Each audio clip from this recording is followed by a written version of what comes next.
Febri Diansah, mantan juru bicara KPK yang sekarang jadi pengacaranya Hasto, kemarin kantornya baru saja digeledah KPK. Digeledah kawan lama dia, Pak.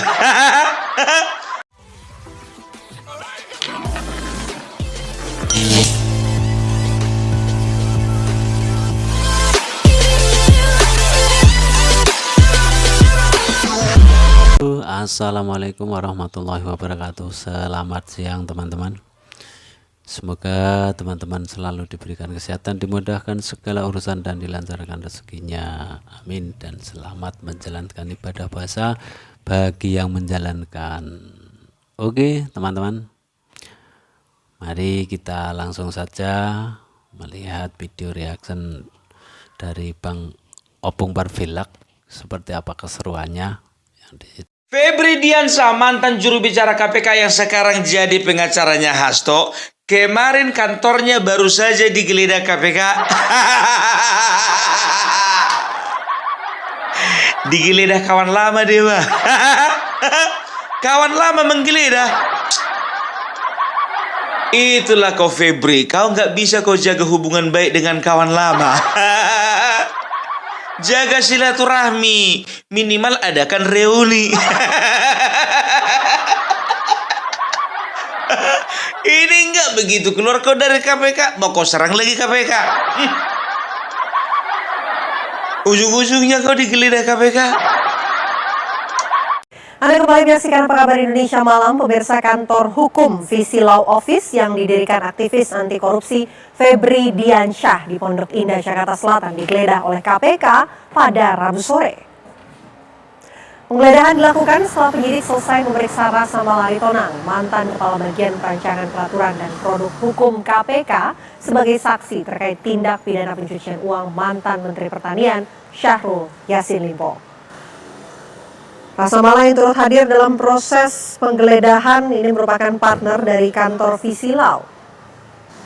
Dalam proses penyidikan yang masih berjalan, KPK sedang mendalami kepemilikan aset SYL yang diduga bersumber dari hasil korupsi lewat pemeriksaan sejumlah saksi. Tapi jujur aja Febri, jujur aja aku bilang sama kau, kau ketiban sial sebetulnya kau. Bayangkan kalian, baru 5 hari jadi pengacara Hasto, kantornya sudah digeledah KPK. Tanya dulu dia, udah sempat belum terima honor? Gimana uang jasa pengacara? Ini honor belum cair, kantor digeledah. Aduh, jujur aja lah Febri, ku bilang sama kau ya. Jadi kalau namanya Hasto, sekarang ini orang-orang yang ada hubungannya sama si Hasto itu semuanya ketiban sial. Kau perhatikan Harun Masiku sampai sekarang nggak tahu masih hidup atau enggak. Sekarang itu baru Deddy Sitorus, Deddy Sitorus kemarin itu baru dipolisikan dia. Gara-gara membela si Hasto. Guntur Romli, Guntur Romli baru aja dipecat jadi juru bicara PDIP.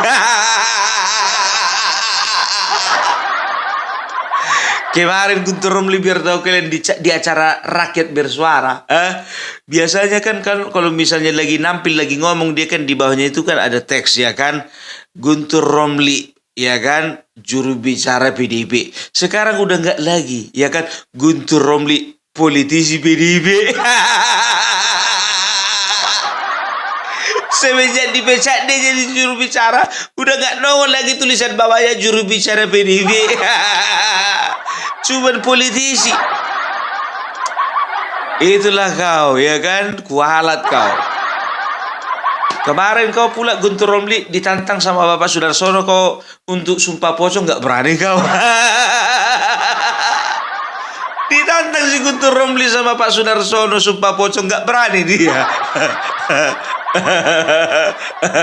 Ngapain dibikin lagi sumpah pocong? Masa pocong mau disumpah? Pocong mau disumpah pocong lagi? 2 kali lah dia jadi pocong. Coba, kenapa pocongku bilang, ya kan? Dia kemarin berharap dari PSI masuk ke PDIP, naik karirnya.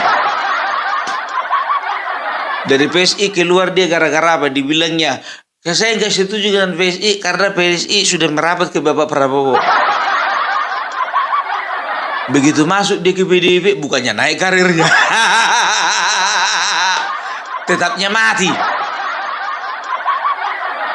Kalau udah mati dipocongin lah.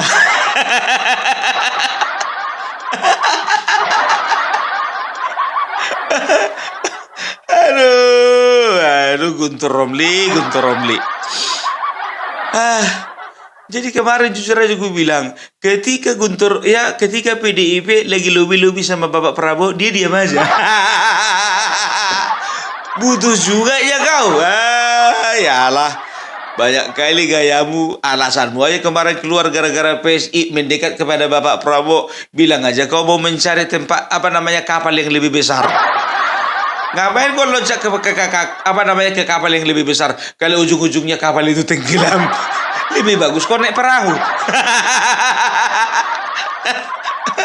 Aduh, kembali lagi tadi ke si Febri. Kok jadi si Guntur Romli kita bahas? Sesuatu yang gak menarik untuk dibahas, kenapa dibahas?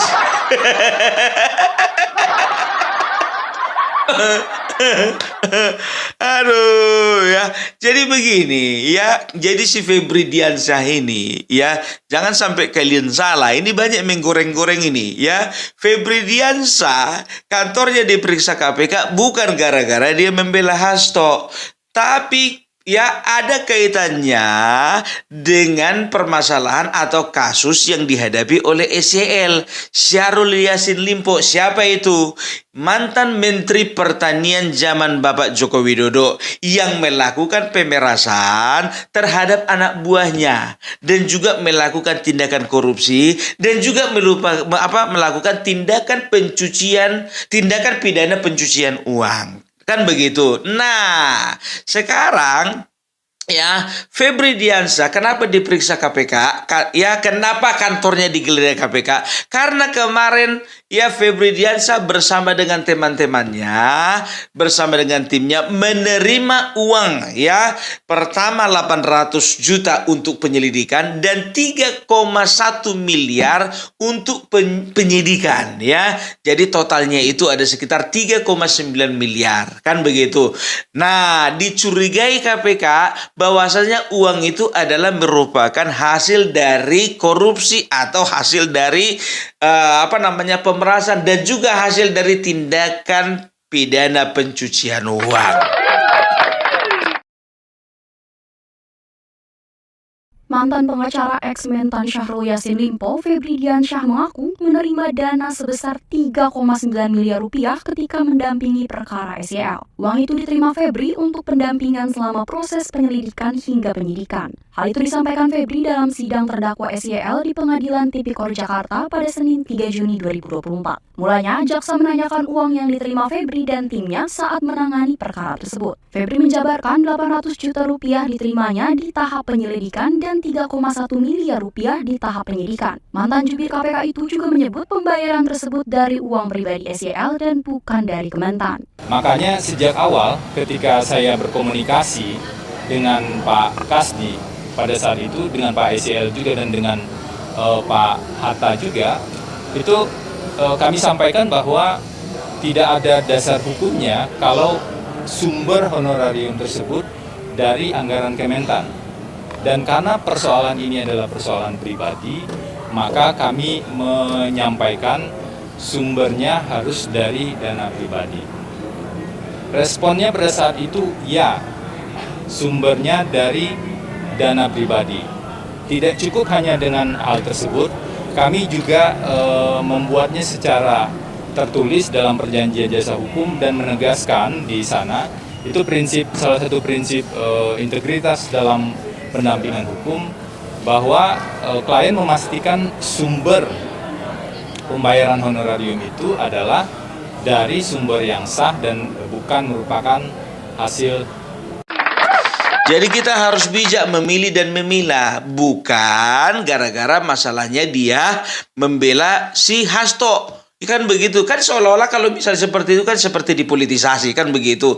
Ternyata tidak, ya terserah mereka lah, ya menggoreng-goreng itu semua yang namanya juga penggorengan. Banyaklah yang bilang ya kan, alah gara-gara membela PDIP, makanya sekarang siapa yang membela PDIP dipojokkan, disudutkan, kalau perlu dibasmi. Secara politik mungkin ya. Tapi kalau secara hukum nggak bisa kau bilang begitu, kan begitu ya. Ada lagi yang bilang ini pasti kerja Mulyono. Udah aku bilang sama kalian, apapun kejadian di bumi di Indonesia ini ya, yang jelek-jelek pasti disangkut pautkan dengan Bapak Jokowi. Iya jujur aja aku bilang, ya kan, nanti sendal kalian hilang di masjid atau di toilet umum yang kalian salahkan Bapak Jokowi. Ya kan begitu, untung aja Bapak Jokowi sudah tidak menjabat lagi, makanya terlalu bodoh orang yang menyalahkan Jokowi. Enak kali kau bilang, salahkan Bapak Prabowo tuh. Cerdas dulu kalian kalau mau menyalahkan orang lain, ya kan? Orang nggak jadi presiden kalian salah-salahkan. Kan begitu, kecuali dia digeledahnya kemarin waktu tahun 2024 sebelum Bapak Jokowi purna tugas, baru punya hak kalian untuk mengatakan ini kerja Bapak Mulyono.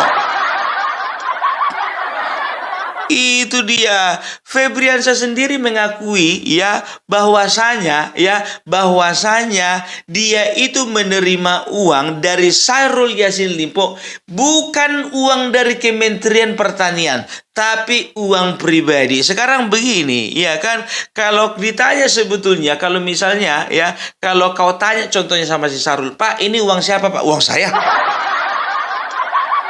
Uang dari kementerian Pak, nggak urusanmu itu. Yang penting ini uang pribadiku. Sudah pasti kan ada surat perjanjian kan begitu kan antara Syahrul Yassin Limpo dengan tim kuasa hukumnya si Febri ini kan begitu, ya kan. Walaupun dikatakan Febri katanya dia sudah memastikan bahwasanya Syahrul Yassin Limpo mengatakan itu adalah uang pribadinya, siapa yang percaya? Kami nggak percaya. Uang pribadi. Sedangkan uang yang tersangkut paut dengan kasus TPPU ya Syahrul Yassin Limpo itu bisa lebih daripada 7 miliar. Lebih dari 7 miliar. Coba bayangkan kalian ya, uang dari tindakan pidana pencucian uang itu, ya kemarin itu KPK sudah menyita Mercy, ya kan, mobil Mercedes, ya. Harganya berapa itu? Katakanlah 1,5 miliar. Setelah itu Pajero Dakar warna putih, ya. Setelah itu rumah seharga 4,5 miliar. Selain itu juga ada tanah di beberapa lokasi, kan begitu. Nah, dari situ saja kita sudah bisa menilai, ya. 1000 kali pun dibilang Syahrul Yassin Limpo itu uang pribadinya, ya itu uang pribadinya lah, merasa di uang pribadi, padahal uang negara. Dan tahu enggak kalian yang lucunya lagi, dia itu kan memeras pegawai-pegawai yang ada di Kementerian Pertanian, kan begitu. Ujung-ujungnya menuai karma, dia diperas lagi sama Firly Bahuri. Diperas Firly Bahuri dia 7 miliar. Iya kan, udah kayak gitu minta tolong dia di pengadilan. Saya ini udah tua. Apa hubungannya korupsi sama udah tua? Tahu kalian, jaksa ya itu menuntut hukuman sekitar 12 tahun penjara. Ternyata vonisnya oleh hakim menjadi 15 tahun penjara.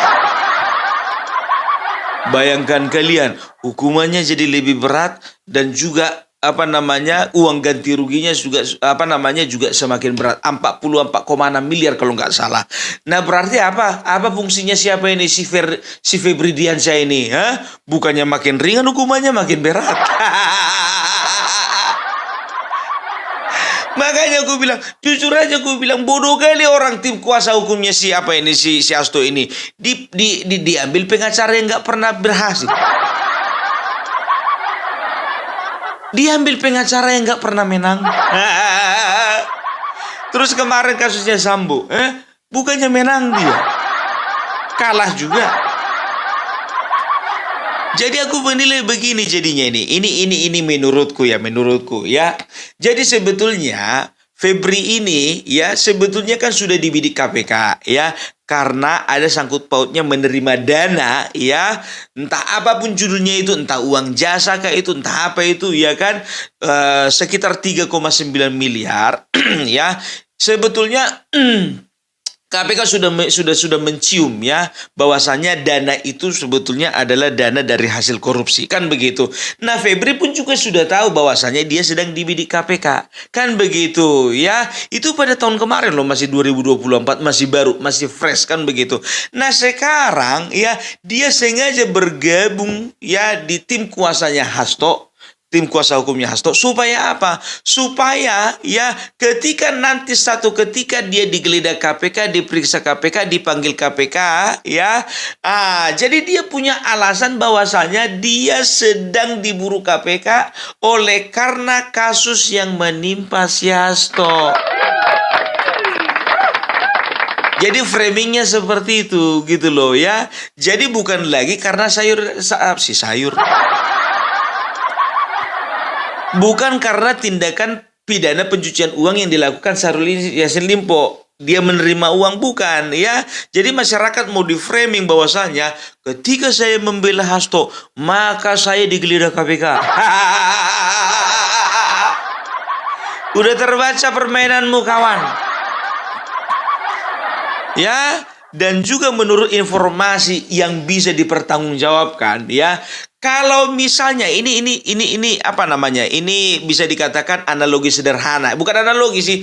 Ini adalah hitung-hitungan sederhananya.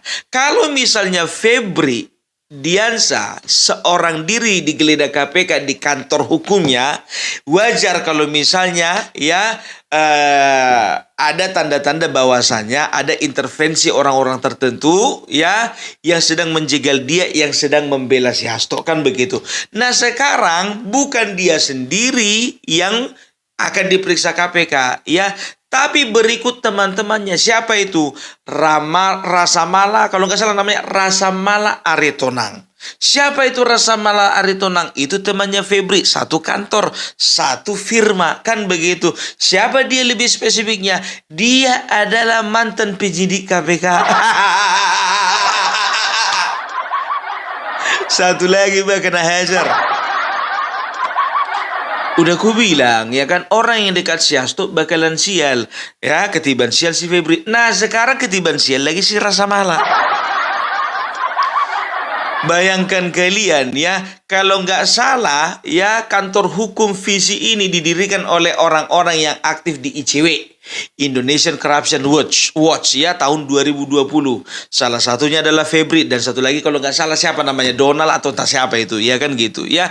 Indonesian Corruption Watch ya adalah aktivis, bukan aktivis, lebih kepada lembaga pemerhati anti korupsi, kan begitu. Nah, seseorang pemerhati anti korupsi kok tiba-tiba bisa membela pelaku korupsi? Kan itu kan dipertanyakan.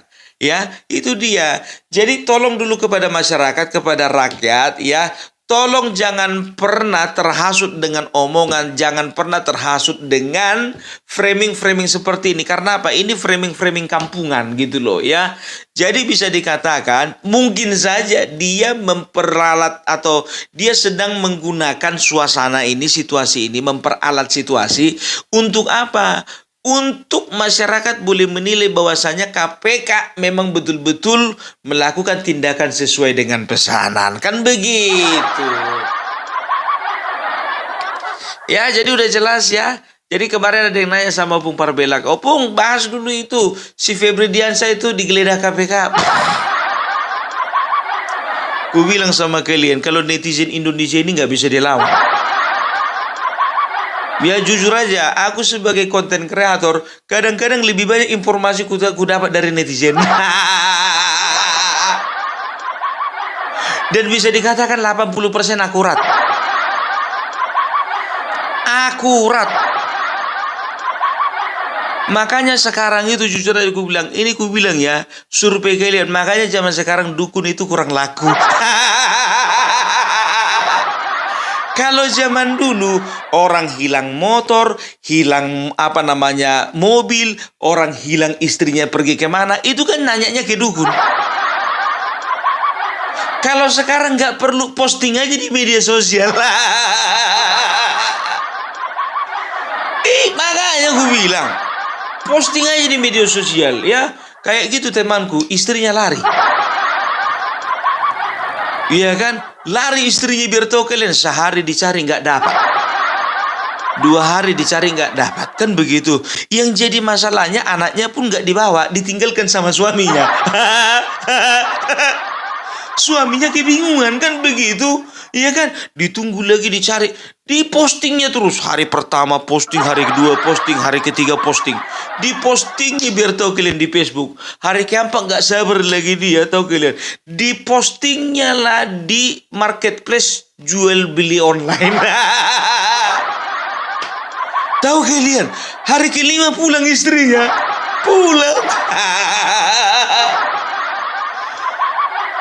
Makanya aku tengok sekarang ini trennya dukun gak terlalu laku. Makanya kalau ada orang yang sok-sok jadi paranormal, mengatakan begini-begini dia. Prabowo akan cuma 2 tahun. Ada itu paranormal biar tahu kalian dia kan. Oh nanti ada ada artis kehidupannya akan begini. Akan ada artis yang mengalami musibah. Artis inisial ini mengalami sakit penyakit. Akan ada pejabat tersangkut paut korupsi. Jadi kemarin itu kan hampir 3 bulan ya gak ku dengar berita tentang dia. Rupanya dia sakit. Udah kurus sekali. Dia bisa ramal nasib orang, bisa ramal kesehatan orang. Kesehatannya sendiri gak bisa diramal. Sorry ya, sampai sekarang aku gak pernah percaya namanya dukun. Kalau kalian mau percaya terserah ya. Mana tahu ada dukun-dukun yang lagi nonton Opung Parbella. Ya, orang kalau percaya sama dukun berarti imannya itu dipertanyakan. Itu dia. Nanti tengok kalian lihat di Opung Parbella story ya, cerita tentang dukun ya. Ya, itu dia ya. Jadi kalau saat ini jujur aja gue bilang PDIP kebingungan.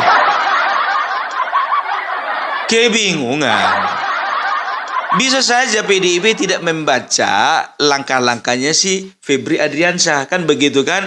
Jadi Febri Diansyah ini ya memperalat situasi, kan begitu. Nebeng dia di masalahnya si Hasto supaya terlepas dari masalahnya si SYL. Ora iso. Wenak tenan. Makanya aku bilang ya kan, sekarang begini ya, Febri dengarkan dulu Opung. Ya, tolong kau itu konsisten ya. Novel Baswedan itu seniormu juga mengatakan sangat disayangkan seorang namanya Febri yang sudah tahu bagaimana permasalahan Harun Masiku tiba-tiba membela Hasto. Pak Novel, jujur aja aku bilang ya, masalahnya sekarang dia butuh uang. Ini pekerjaan Pak, job. Lihat aja kemarin Pak, dia sempatkan jadi pengacaranya si Sambo. Coba bayangkan kalian, kemarin pengacaranya si Sambo itu Febri Diansyah, kan begitu. Di sebelah sana ya pengacaranya Baradae ya Richard Eliezer itu Roni Talapesi. Kalau kemarin mereka bertanding, sekarang satu panggung, satu kandang, kan begitu. Gara-gara apa? Ini Pak. Coba 800 juta untuk penyelidikan, 3,1 miliar untuk penyidikan. Katanya uang pribadinya si Syahrul Yassin Limpo. Memang uang pribadi, tapi diambil dari negara. Aduh, ada-ada aja lah. Jadi gitulah dulu ya dari Opung Parbella ya. Jadi untuk semua kawan-kawan yang penasaran ya, ini adalah penjelasan sedikit mengenai tentang penggeledahan kantornya si Febri. Jadi bukan cuma si Febri di dalam, tapi ada Rasa Mala Aritonang dan juga beberapa rekannya ya, yang juga menerima, diduga menerima uang jasa. Itu merupakan dana korupsi atau dana dari TPPU yang dilakukan oleh Syahrul Yassin Limpo. Ya, dan jangan ada lagi yang minta klarifikasi berita tentang Rocky Gerung. Ini berita tahun 2023 diangkat-angkat sama konten kreator lainnya, percaya kalian? Begitu ku cari kebenarannya, rupanya satu pun gak ada informasi yang memang betul-betul yang bisa dipertanggungjawabkan, yang mengatakan Rocky Gerung tahun 2025 ini dipanggil sama polisi. Udah aku bilang sama kalian, kalau ada berita tentang Rocky Gerung ya ditangkap polisi, itu duluan Opung Parbelak yang menyiarkan. Ini kalian lihat aja berita, ya kan, kalau misalnya ada contohnya, oh Rocky Gerung ditangkap polisi contohnya, dipanggil Barreskrim, ya kan begitu. Jangan langsung percaya, masuk kalian dulu ke dalam channelnya Opung Parbelak. Kalau Opung Parbelak ya tidak tidak menampilkan atau tidak menayangkan berita tersebut, berarti berita sana bohong. Itu dia, oke? Iya, jadi terima kasih banyak untuk teman-teman semuanya ya. Itu dulu penjelasan sedikit dari Opung Parbelak. Salam NKRI, NKRI harga mati.